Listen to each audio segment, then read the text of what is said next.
अस्सलाम वालेकुम बेटा, आज हम जो टॉपिक पढ़ने जा रहे हैं बच्चे, हम पढ़ रहे थे properties of crystalline solids. Chapter number 4 का ये टॉपिक है। तो इसको बेटा बच्चे हमने दो हिस्सों में डिवाइड किया था। तो इसका पार्ट फर्स्ट जो है वो हमने डिस्कस कर लिया हुआ है। उसमें हमने इसकी 5 प्रॉपर्टीज़ जो है उनको डिस्कस किया था बड़ी डिटेल के साथ। जिन बच्चों ने अभी तक वो टॉपिक नहीं सुना वो जाके बेटा वीडियोस के अंदर हमारा टॉपिक जो है वो सुन सकते हैं। अब बच्चे हम इसमें आज छठी प्रॉपर्टी करेंगे और वो प्रॉपर्टी हमारे पास है हैबिट ऑफ अ क्रिस्टल।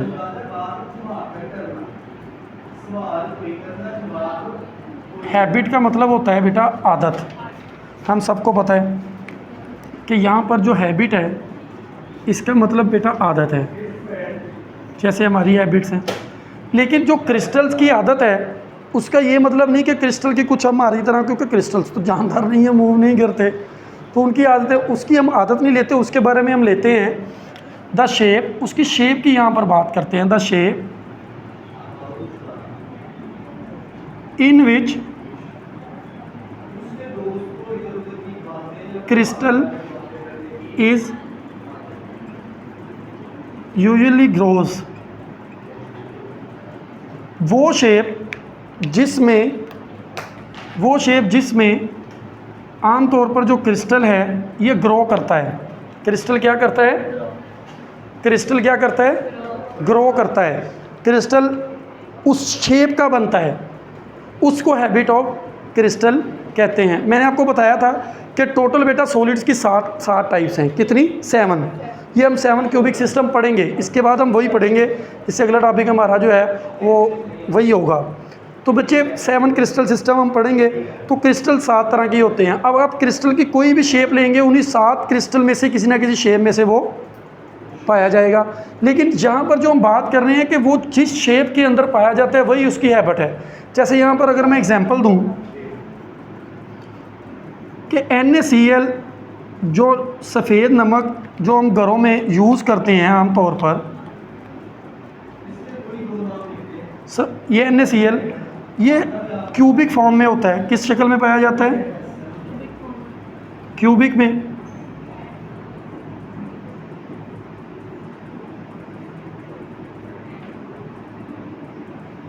इस तरह बेटा ये क्यूबिक फॉर्म में पाया जाता है। किस फॉर्म में पाया जाता है? क्यूबिक फॉर्म में पाया जाता है। तो ये जो क्यूबिक फॉर्म में इसका पाया जाना, आप जब भी NaCl को ग्रो करेंगे, आप उसको बनाएंगे, वो क्यूबिक फॉर्म में ही पाया जाएगा। और ये इसकी हैबिट है कि ये इसके अलावा किसी और में नहीं पाया जाएगा, सिवाय एक्सेप्शनल केस के। एक्सेप्शनल केस भी एक आता है, एक्सेप्शनल केस भी आता है, उस पर भी हम बात करेंगे। पहले हम बात ये कर लेते हैं कि ये बनते कैसे हैं क्रिस्टल्स। ये हमने चैप्टर नंबर 2 के अंदर भी क्रिस्टलाइजेशन का प्रोसेस हमने जो है वो पढ़ा हुआ है कि हमने कोई भी जो है, ये हमारे पास कोई भी एक सिलेंडर है, हमने क्या करना है कि जिस चीज़ के भी हमने क्रिस्टल्स बनाने हैं उसको हमने इसके अंदर ऐड कर देना है, इसके अंदर डाल देना है। फिर क्या होगा कि हमने उसको एक गिवन टेम्परेचर पर हीट करना है। हीट करने के नतीजे में इतना उसको हीट करना है, उसका सैचुरेटेड सॉल्यूशन बनाना है हीट करते हुए। फिर उस सैचुरेटेड सॉल्यूशन को क्या करेंगे? सैचुरेटेड सॉल्यूशन को कूल करेंगे। तो जैसे उसे ठंडा करेंगे तो वो क्रिस्टल्स की शक्ल अख्तियार कर जाएगा, हॉट सैचुरेटेड सॉल्यूशन को। अब इसमें 3 तरह मैंने बताए थे चैप्टर नंबर 2 के अंदर कि अगर आप किसी भी सॉल्यूशन सैचुरेटेड सॉल्यूशन को क्विकली कूल करते हैं, जल्दी से क्विकली कूल करते हैं, तो उसके जो क्रिस्टल साइज़ होता है वो स्मॉल होता है। अगर आप किसी को बहुत स्लो कूल करते हैं सैचुरेटेड सॉल्यूशन को, तो उसका जो क्रिस्टल का साइज़ होता है वो बड़ा होता है। और अगर आप मॉडरेटली उसको कूल करते हैं तो उसके क्रिस्टल का साइज़ भी मॉडरेट ही होता है। ये मैंने तीनों जो इसमें पॉसिबिलिटीज़ थी मैंने आपको चैप्टर नंबर 2 के अंदर बेटा बड़ी तफसील से ये चीज़ें समझाई हुई हैं। तो इस तरीके से बच्चे ये बनता है। अच्छा, एक बात यहाँ पर मैंने और की थी कि NaCl जो है, आपके लिए ये जानकर हैरानगी होगी कि जो NaCl है ये नीडल लाइक क्रिस्टल्स भी बनाता है। अब आप कहेंगे सर ये कैसे पॉसिबल है? क्योंकि ऊपर तो आपने बताया कि ये क्यूबिक फॉर्म में है, नीचे आप नीडल लाइक फॉर्म में बता रहे हैं। बच्चे ये क्यों होता है? ये होता है ड्यू टू इम्प्योरिटीज़। ये इम्प्योरिटीज़ की वजह से होता है। जब किसी भी क्रिस्टल के अंदर इम्प्योरिटी आ जाती है, तो वो क्रिस्टल जो है वो अपनी हैबिट को चेंज करता है, यानी कि अपनी शक्ल को चेंज कर लेता है। जैसे यहाँ पर ये नीडल लाइक NaCl कब देगा? NaCl नीडल लाइक क्रिस्टल कब बनाएगा? जब इसमें 10% यूरिया होगा। अगर इसमें 10% जो है वो बच्चे यूरिया आ जाए इसके अंदर एज ए इम्प्योरिटी, तो ये क्यूबिक शेप की बजाय नीडल लाइक शेप बना देता है। कुछ बात क्लियर हो रही है? हैबिट ऑफ क्रिस्टल्स के रेलिवेंट बात क्लियर है? चलें अगली प्रॉपर्टी बताएं जी। अब हम इसकी प्रॉपर्टी बच्चे, सॉरी ये 6 था, अब हम इसकी प्रॉपर्टी करने जा रहे हैं 7, और वो है आइसोमॉर्फिज्म।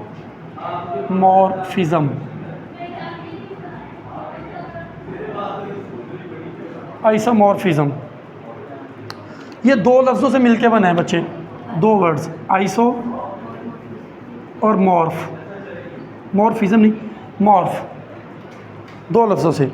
अब जो आइसो है, आइसो का मतलब है सेम का मतलब एक जैसे, और मॉर्फ का मतलब होता है शक्ल, शेप जिसे आप कह सकते हैं, एक जैसी शेप, एक जैसी शक्ल, किसी चीज़ का एक जैसी शक्ल में पाया जाना उसे आइसोमॉर्फिज्म कहते हैं। लेकिन यहाँ पर हम जो डेफिनेशन करेंगे, the crystal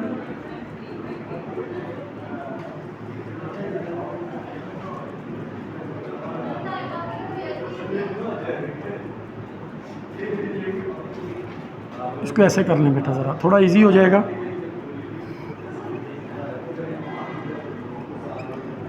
When 2 crystals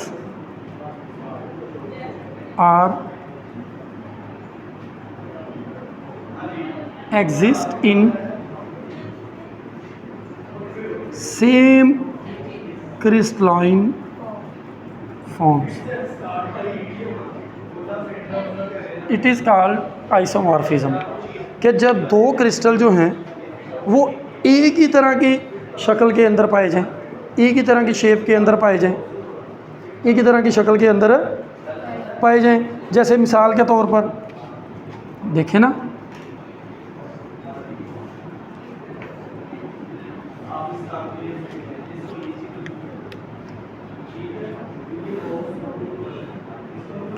copper and silver, ये दोनों ही बेटा क्यूबिक फॉर्म में पाए जाते हैं। कॉपर और सिल्वर किस फॉर्म में पाए जाते हैं? क्यूबिक फॉर्म के अंदर पाए जाते हैं। तो इसी तरह बहुत सारे ऐसे क्रिस्टल्स हैं जो अपनी फिजिकल प्रॉपर्टीज़ में भी डिफरेंट है, केमिकल प्रॉपर्टीज़ में भी डिफरेंट है, सिर्फ और सिर्फ वो सेम एक ही सूरत के अंदर हैं, और वो क्या है कि क्रिस्टलाइन फॉर्म में। उनकी सिर्फ जो शेप है वो क्रिस्टलाइन फॉर्म में एक तरह की है, वो सेम क्रिस्टलाइन फॉर्म में पाए जाते हैं। बस ये फ़र्क है इनके अंदर। कुछ इनकी प्रॉपर्टीज़ ज़रा नोट कर लें मज़ीद आइसोमॉर्फिज्म के रेलिवेंट प्रॉपर्टीज़। आइसोमॉर्फिज्म की कुछ प्रॉपर्टीज़ ज़रा नोट कीजिए, इंपॉर्टेंट चीज़ें हैं बेटा, इनको ज़रा नोट करें, शाबाश। They have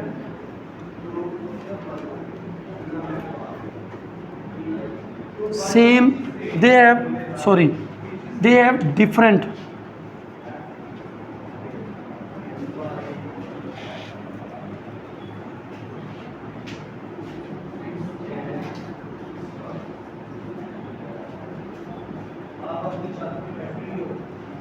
physical and chemical properties।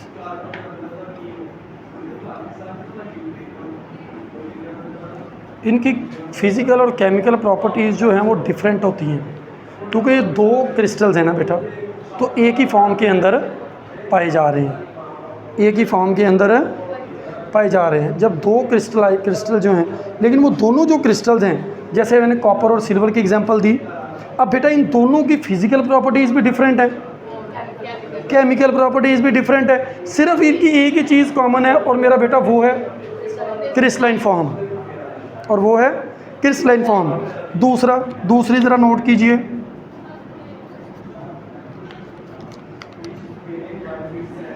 They can mix together in all proportions and give homogeneous mixture।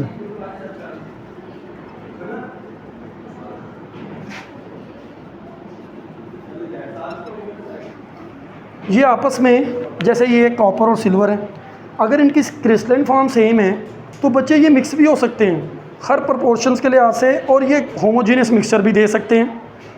ये बड़ी इंपॉर्टेंट प्रॉपर्टीज़ हैं, इन पर ज़रा गौर करना है। ये MD कैट के अंदर भी पूछी जाती हैं, और इसके अलावा ऑब्जेक्टिव के, और इसके अलावा जो है इस पेपर में भी ऑब्जेक्टिव के तौर पे ये पूछी जा सकती हैं, शॉर्ट क्वेश्चन में पूछी जा सकती हैं कि जो डिफरेंट, एक तो केमिकल और फिजिकल प्रॉपर्टीज़ डिफरेंट है, दूसरा इनको आपस में मिक्स किया जा सकता है, और ये होमोजीनियस मिक्सचर जो हैं वो भी दे सकती हैं।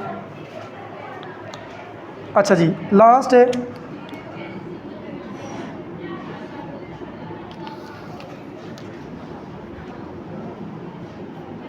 They have same atomic ratio. इनकी जो एटॉमिक रेशो है, एटम्स की तादाद है दोनों के अंदर, वो भी बेटा सेम हो सकती है। तो ये याद रखना है, आइसोमॉर्फिज्म और हैबिट ऑफ ए क्रिस्टल मैंने बड़ी डिटेल में आपको बताने की कोशिश की है। अब बाकी जो है बेटा हमारे पास इसकी 3 प्रॉपर्टीज़ और रह गई हैं, 3 या 4 होंगी, तो इंशाल्लाह उनको नेक्स्ट लेक्चर के अंदर हम वो भी इंशाल्लाह डिस्कस करके इस टॉपिक को वाइंड अप कर देंगे। यहाँ तक कोई क्वेश्चन है तो आप पूछ सकते हैं। क्लियर है बेटा सबको? चलें बेटा, ठीक है, अल्लाह हाफिज़।